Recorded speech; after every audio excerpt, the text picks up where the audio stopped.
বিশ্বনবী বলেন, আদল এটা যেন তেন বিষয় না, এটা দিয়েই মানবিক সমাজ গড়তে হবে। আল্লাহ তাআলা কিয়ামতের কঠিন ময়দানে, যেদিন স্বামী স্ত্রীকে চিনবে না, স্ত্রী স্বামীকে দেখে পালিয়ে যাবে, বন্ধু বন্ধুরে চিনবে না, পীর সাহেব মুরিদরে চিনবে না, মুরিদ পীর সাহেবরে চিনবে না, দলের কর্মী তার নেতারে চিনবে না, নেতা তার কর্মীরে চিনবে না, বন্ধু বন্ধুরে দেখে পালাবে। এই কঠিন মুহূর্তে সূর্যটা মাথার কাছে চলে আসবে, জমিনটা তামার জমিন হবে, আজকের জমিনের মতো নয়। মানুষ ঘর্মাক্ত, ক্লান্ত, শ্রান্ত মাথার মগজগুলো কানের ছিদ্র আর নাকের ছিদ্র দিয়ে বেয়ে বেয়ে পড়বে। বিশ্বনবী ফরমান, কিয়ামতের ওই কঠিন ময়দানে 7 শ্রেণীর ব্যক্তিকে রব্বুল আলামিন তার আরশের নিচে ছায়া দিবেন। তার মধ্যে প্রথম শ্রেণীর ব্যক্তি হলো ইমামুন আদিল। ইমামুন আদিল, ন্যায়পরায়ণ শাসক, যে ইনসাফের সাথে বিচার করে, যে জাস্টিস সমাজে সার্ভ করে, যে সুশাসন নিশ্চিত করে, ওই ইমামুন আদিল। আদিল শব্দটা বুঝছেন না? ইন্নাল্লাহা ইয়া'মুরু বিল আদল, পাইছেন? আদিল।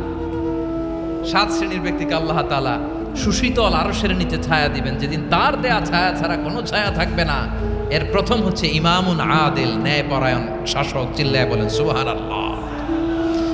আবার বিশ্বনবী বললেন, ইন্নাল মুকসিতিনা ইনদাল্লাহি আলা মানাবিরা মিন নূর আন ইয়ামিনির রহমান। কিয়ামতের দিন যারা ন্যায়পরায়ণ হিসেবে আল্লাহর সামনে দাঁড়াবে, কিয়ামতের দিন রব্বুল আলামিন তার আরশের ডান দিকে ওই ন্যায়পরায়ণ লোকদের জন্য আরশের ডান দিকে একটা নূরের মিম্বারে তাদেরকে বসার সুযোগ করে দিবে। আল্লাহর আরশের ডান দিকে ন্যায়পরায়ণ লোকদের জন্য আল্লাহ তাআলা নূরের মিম্বার বানাবে। 4টে কেন কথা মনে করেছেন? আল আদাল, জাস্টিস, ইন্নাল্লাহা ইয়া'মুরু বিল আদল। আল্লাহ তাআলা এই আদালতের নির্দেশনা দেয়, সুবিচার, সুশাসন। প্রিয় ভাইয়েরা, এটা আমরা বাংলাদেশে চাই কি চাই না? এই যে অরাজকতা, এই যে অন্যায়, এই যে জুলুম, এই যে ইনকনসিস্টেন্সি সমাজের অসঙ্গতির প্রধান কারণ জাস্টিস নাই, সুবিচার নাই, সুশাসন নাই। শেষবারের মতো আওয়াজ করে বলেন তো, আমরা বাংলাদেশে আদল চাই কি চাই না? তাহলে প্রথম নির্দেশনা শেষ, আল্লাহ তাআলা তোমাদেরকে আদলের আদেশ দেন। এরপরে আল্লাহ বললেন, আমি তোমাদেরকে ইহসানের আদেশ দেই। ইন্নাল্লাহা ইয়া'মুরু বিল আদলি ওয়াল ইহসান। আমি তোমাদেরকে যেমনি আদলের নির্দেশনা দেই, তেমনি ভাবে তোমাদেরকে ইহসানের নির্দেশনা দেই। ইহসান, আওয়াজ করে সবাই বলেন তো ইহসান। সবাই বলেননি, সবাই বললে এতটুকু আওয়াজ হবে আমি বিশ্বাস করি না। আওয়াজ করে বলুন আল ইহসান। ইহসান মানে কারো প্রতি সফট হার্টেড হওয়া, মহানুভব হওয়া, অনুগ্রহ পরায়ণ হওয়া, অনুগ্রহশীল হওয়া, একে অপরের প্রতি দয়াদ্র হওয়া। একে অপরের প্রতি দয়াদ্র, অনুগ্রহশীল হওয়া ছাড়া মানবিক সমাজ কশিনকালেও গঠন করা সম্ভব না। প্রিয় ভাইয়েরা, সুন্দর আচরণ দিয়ে, ইহসান দিয়ে যা জয় করা যায়, নরম আচরণ দিয়ে যেটা অর্জন করা যায়, কঠোরতা দিয়ে সেটা পারা যায় না। বিষ্ণু ঈসা ইসলাম ইহসান দিয়ে, কোমল আচরণ দিয়ে, তার অনুগ্রহ দিয়ে তিনি অনেক কাফিরের হৃদয়কে জয় করে ফেলেছেন। সাইয়েদনা সুমামা ইবনে উসাল রাদিয়াল্লাহু তাআলা আনহুর কথা মনে পড়ে যায়। তিনি ছিলেন ইয়ামামার বাদশা। মদিনাতে বিশ্বনবীকে হত্যা করার নিয়তে এসেছিলেন, গোপনে গোপনে বিশ্বনবীকে হত্যা করে আবার ইয়ামামাতে তিনি ফিরে যাবেন। কিন্তু কি অবাক করা কাণ্ড, হত্যা করতে পারে নাই, সাহাবাদের হাতে তিনি ধরা পড়ে গেলেন। সাইয়েদনা সুমামা ইবনে উসাল রাদিয়াল্লাহু তাআলা আনহু হত্যার নিয়তে আসলেন, কিন্তু হত্যা করতে পারলেন না। সাহাবারা ওনাকে ধরে ফেললেন, ধরে মসজিদে নববীর পিলারের মধ্যে বেঁধে রাখলেন। সুমামা ইবনে উসাল, সিরাত থেকে শুনেন, সিরাত থেকে শোনাচ্ছি। রাদিয়াল্লাহু তাআলা আনহু ইয়ামামার অধিপতি ছিলেন। ইয়ামামা বিশ্বনবীকে হত্যার জন্য আসছেন, ধরা পড়ে গেছেন, এখন মসজিদে নববীতে বেঁধে রাখছেন, তার মানে বন্দী। তো এখন স্ট্যাটাস কি? বন্দী, ক্যাপটিভ। তো বিষ্ণু ঈসা ইসলাম সাহাবাদেরকে বললেন, তার খোঁজ খবর নিও, সুমামা ইবনে উসালের খোঁজ খবর নিও। সাহাবার বলেন, ইয়া রাসূলুল্লাহ, আপনাকে হত্যা করতে এসেছে, তার তো কঠিন ক্যাপিটাল পানিশমেন্ট হওয়া দরকার, কঠিন শাস্তি হওয়া দরকার। বিশ্বনবী বললেন, না, আমি যেটা জানি তোমরা সেটা জানো না, তোমরা সুমামার সাথে ভালো আচরণ করো। বিশ্বনবী সুমামার কাছে গেলেন। প্রথম দিন যে তিনি কালেমার দাওয়াত দিলেন, ইমানের দাওয়াত দিলেন, ইসলামের দাওয়াত দিলেন, রিসালাতের দাওয়াত দিলেন, আখিরাতের দাওয়াত দিলেন। পরের দিন যে বিশ্বনবী সালাতের দাওয়াত দিলেন, যাকাতের দাওয়াত দিলেন, ইসলাম কি, কিভাবে, কেমন করে পালন করতে হয় চমৎকার আর্টিকুলেট করতে শুরু করলেন। তন্ময় হয়ে সুমামা ইবনে উসাল রাদিয়াল্লাহু তাআলা আনহু বিশ্বনবীর কথাগুলো শুনতে আরম্ভ করলো। একদিন নয়, 2 দিন নয়, টানা 3 দিন বিশ্বনবী সুমামার কাছে ইসলামকে প্রেজেন্ট করেছেন, উপস্থাপন করেছেন। আওয়াজ করে বলেন, কয় দিন? 3 দিন। 3 দিন মসজিদে নববীতে বাধা। আর সাহাবীদেরকে বললেন, তার খোঁজ খবর নিও, তোমরা যে রুটি বানাও এর মধ্যে সবচেয়ে ভালো আটার রুটিটা তারে দিও, সবচেয়ে রিফাইন্ড খেজুর, যেটা পিওর খেজুর, এটা তারে দিও। আর বিশ্বনবী নিজের উট থেকে দুধ দহন করে ওনার বাড়ির এক কর্মচারীকে বলেছেন, দুধ দহন করে সুমামার জন্য নিয়ে যেও। সুবহানাল্লাহ পড়বেন না? সবাই তো অবাক, ইয়ামামা থেকে আসছে নবীকে হত্যা করতে, বিশ্বনবী দেখে তারে জামাই আদর করে, তাকে মজার মজার খাবার দিও, দুধ দিও, আদর আপ্যায়ন করো। 1 দিন নয়, 2 দিন নয়, টানা 3 দিন বিশ্বনবী এভাবে সুমামার কাছে যেয়ে যেয়ে ইসলামকে প্রেজেন্ট করতে আরম্ভ করলেন, ইসলামকে উপস্থাপন করতে শুরু করলেন। আর তাকে চমৎকার এন্টারটেইনমেন্ট, আপ্যায়ন দিতে আরম্ভ করলেন। টানা 3 দিন যখন ইসলামের দ্য বিউটিজ অফ ইসলাম, ইসলামের সুমহান বাণী, সৌন্দর্য তার কাছে উপস্থাপন শেষ, তাকে আপ্যায়ন শেষ, বিশ্বনবী বললেন সাহাবেদেরকে, যাও এবার সুমামার হাতের পায়ের রশি দুটো খুলে দাও। তারা বললেন, ইয়া রাসূলুল্লাহ, কি বলেন আপনি? ও তো হত্যাকারী, সুযোগ পায় নাই, আপনারে মারতে পারে নাই, ছেড়ে দিলে আবার ও আপনার উপর তলোয়ার নিয়ে ঝাঁপিয়ে পড়বে। নবী, এই সিদ্ধান্ত আপনি নিতে যাবেন না। বিশ্বনবী বললেন, যেটা বলেছি সেটা করো, সুমামার রশিগুলো ছেড়ে দাও, সুমামার হাতে পায়ের রশিগুলো যে তোমরা খুলে দাও। সাহাবারা তর্ক জুড়ে দিলেন, লা ইয়া রাসূলুল্লাহ, এমনটা করবেন না, তো ভয়ঙ্কর, ভয়ঙ্কর খুনি, কি জানি কি হয়ে যায়। বিশ্বনবী বললেন, না, তার হাতে পায়ের রশিগুলো খুলে দাও। সাহাবারা বিশ্বনবীর কথা মতো তার হাতে পায়ের রশিগুলো খুলে দিল। সুমামা মুহূর্তের মধ্যে মসজিদে নববী থেকে বের হয়ে ইয়ামামায় ফিরে না যে মসজিদে নববীর পাশে একটা খেজুর বাগান ছিল, সেখানে চলে গেলেন। সেখানে একটা ছোট্ট কুয়া ছিল, কুয়ার পানি দিয়ে তিনি গোসল করলেন। সুবহানাল্লাহ পড়েন।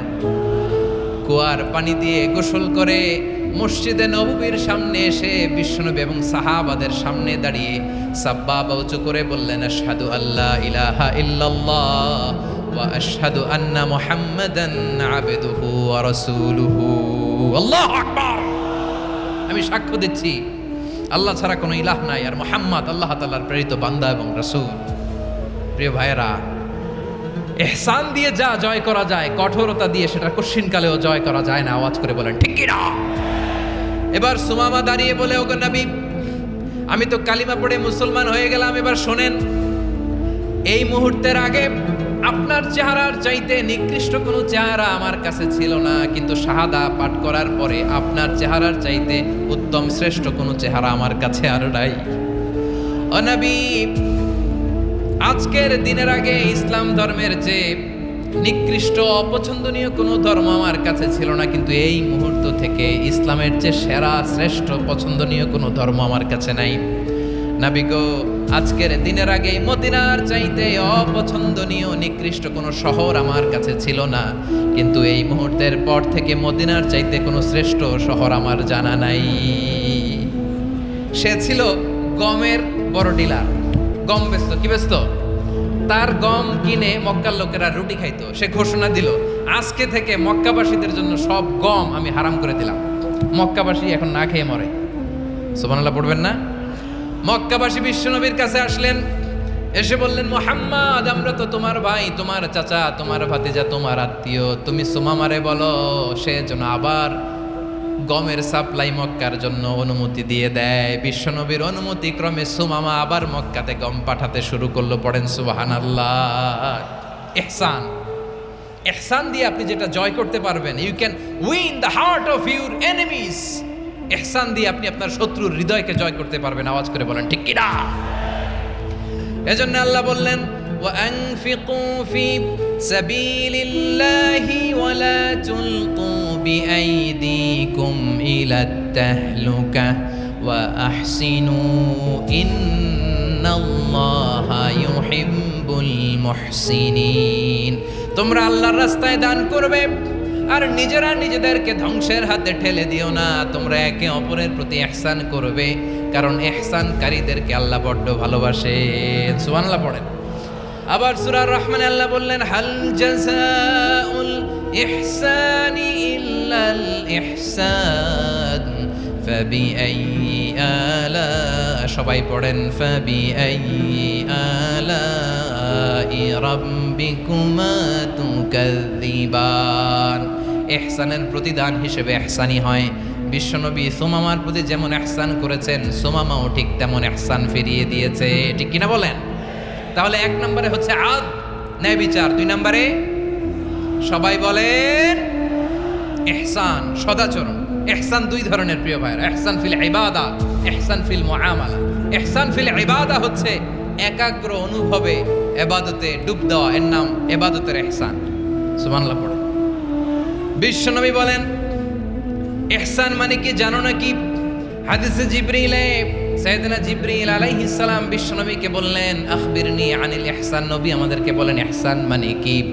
বিশ্বনবী বললেন, আনতা আবুদাল্লাহা কাআন্নাকা তারাহু ফাইন লাম তাকুন তারাহু ফাইন্নাহু ইয়ারাক।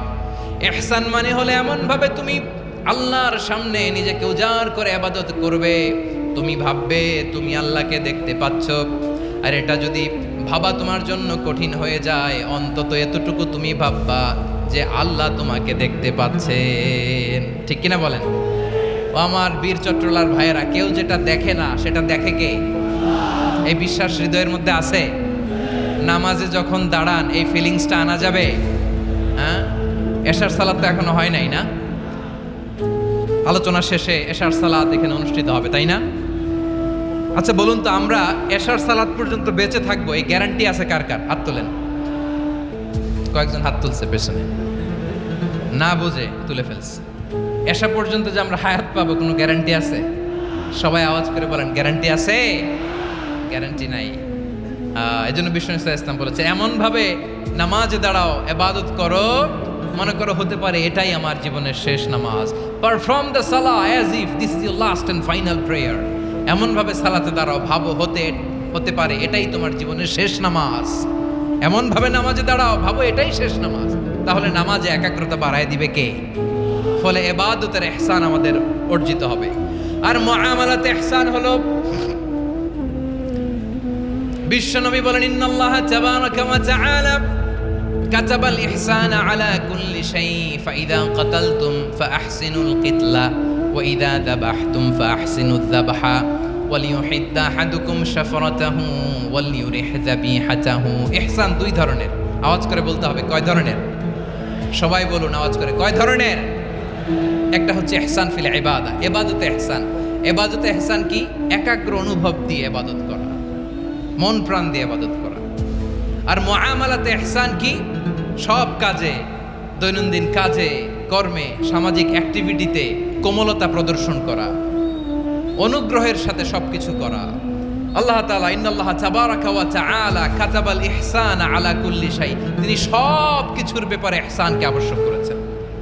সবকিছু, মুমিনের সব কাজে ইহসানের পরশ থাকবে। ওয়া ইযা কাতালতুম ফাহসিনুল কিতলা, বিষ্ণুই বলেন তুমি যখন কাউকে হত্যা করো ইহসানের সাথে করো।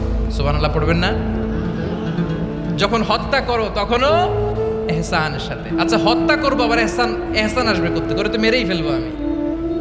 আল্লাহ, ও ভাই একজন খুন করেছে, খুনি, রাষ্ট্রীয় আইনে তার শাস্তি হয়েছে ডেথ পেনাল্টি, মৃত্যুদণ্ড। এখন মৃত্যুদণ্ড দেখে আপনি যেমনি মন চায় তেমনি মারবেন লোকটারে? ওর নাক কেটে ফেলতে পারবেন? ওর কান কাটতে পারবেন? ওর চোখ উপড়ে ফেলতে পারবেন আপনি? যেমন মন চায় তার অঙ্গহানি করা যাবে না। ইহসানের সাথে তাকে হত্যা করো। সুবহানাল্লাহ, this is Islam, this is the true essence of Islam. ওয়া ইযা যাবাহতুম ফাহসিনুয যাবহা, যখন জবাই করবে তখনও ইহসানের সাথে জবাই করো। করব জবাই, ওইখানেও নাকি ইহসান। আচ্ছা কুরবানির দিন আমরা পশুগুলোরে কি করি বলেন সবাই আওয়াজ করে? জবাই জবাই মানে তো এটার মেরেই ফেলতেছি, একটু পরে তো টুকরো টুকরো করে গোশতগুলো খাবো, এটা তো খাবো, এটা তো মেরেই ফেলবে। বিষ্ণু বলে না, জবাইয়ের মধ্যেও মুমিনের জবের ভেতরেও ইহসানের পরশ থাকা চাই। যখন জবাই করবে প্রাণীটাকে হাত পা টাইট করে বেঁধে নাও, ছুরিটাকে শার্পেন করে নাও, ধারালো করে নাও, যাতে অল্প সময়ে জবাইটা হয়ে যায়, প্রাণীটা যাতে কম কষ্ট পায়। সুবহানাল্লাহ পড়ে। দিস ইজ কল্ড ইহসান। ইহসান আল্লাহ তাআলা যেমনি আদলের আদেশ করেছেন, ন্যায় বিচার জাস্টিস এনশিওর করতে বলেছেন, সমাজে ইহসানের ব্যবহার, ইহসানের অনুশীলন তিনি করতে বলেছেন। এজন্য মুমিনের প্রতিটি কাজে, আমার চট্টগ্রামের ভাইয়েরা আমার দিকে তাকান, খেয়াল করে শুনুন, মুমিন জীবনের প্রতিটি কাজে ইহসানের পরশ থাকা চাই। আমরা যেন আমাদের পরিবারের প্রতি ইহসান করি, আমরা যেন আমাদের কর্মচারীদের প্রতি ইহসান করি, আমরা যেন আমাদের কলিগদের প্রতি ইহসান করি, আমরা যেন আমাদের ভাইদের প্রতি ইহসান করি। মুমিন জীবনের প্রতি কাজে ইহসানের পরশ থাকার দরকার আছে না নাই? কথা বুঝতে পেরেছেন?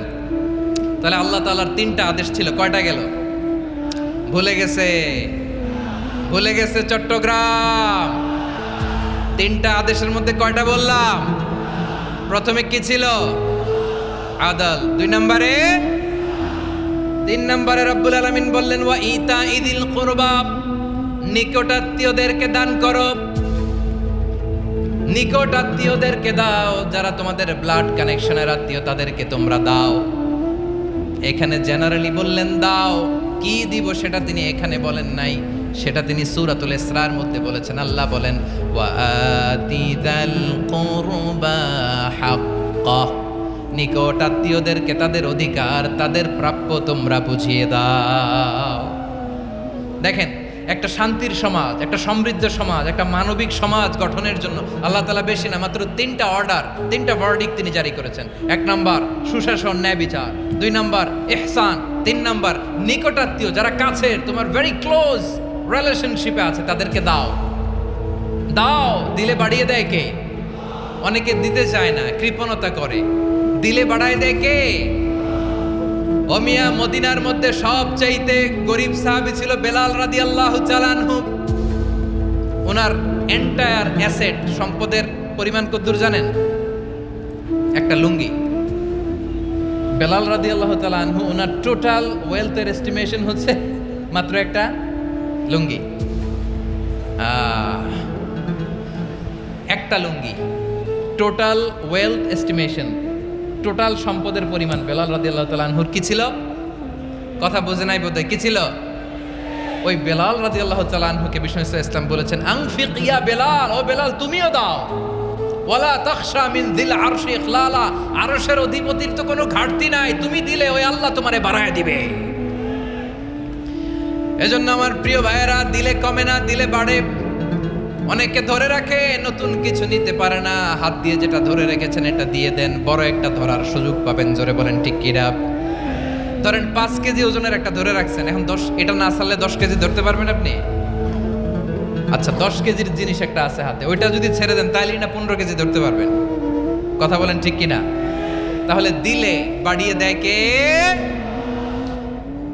রব্বুল আলামিন বললেন 3 নাম্বার আদেশ হলো তোমাদের প্রতি সমাজটারে কেমন করে মানবিক সমাজ, সুন্দর সমাজ গড়বা। 3 নাম্বার আদেশ হলো ওয়া আতিদাল কুরবা হাক্কা, নিকটাত্মীয়দেরকে তাদের প্রাপ্য বুঝিয়ে দাও। এই নিকটাত্মীয়দেরকে তাদের অধিকার বুঝিয়ে দেওয়া, প্রাপ্য বুঝিয়ে দেওয়াতে আমাদের গাফলতি আছে না নাই? চট্টগ্রামে নাই? মাশাআল্লাহ আছে, আছে। অনেকে দেখবেন অনেক আল্লাহওয়ালা, তাহাজ্জুদ গুজার, সেজদা দিতে দিতে কপালে কালো দাগ ফেলে দিছে, সে তার বোনের হকটা আদায় করে নাই। আছে না নাই?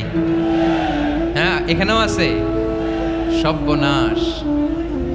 অনেক বড় হাজী সাহেব, বিশাল লম্বা দাড়ি, ছেলেরে সব দিয়ে দিছে, মেয়েরে কিছু দেয় নাই, মেয়ের হক আদায় করে নাই।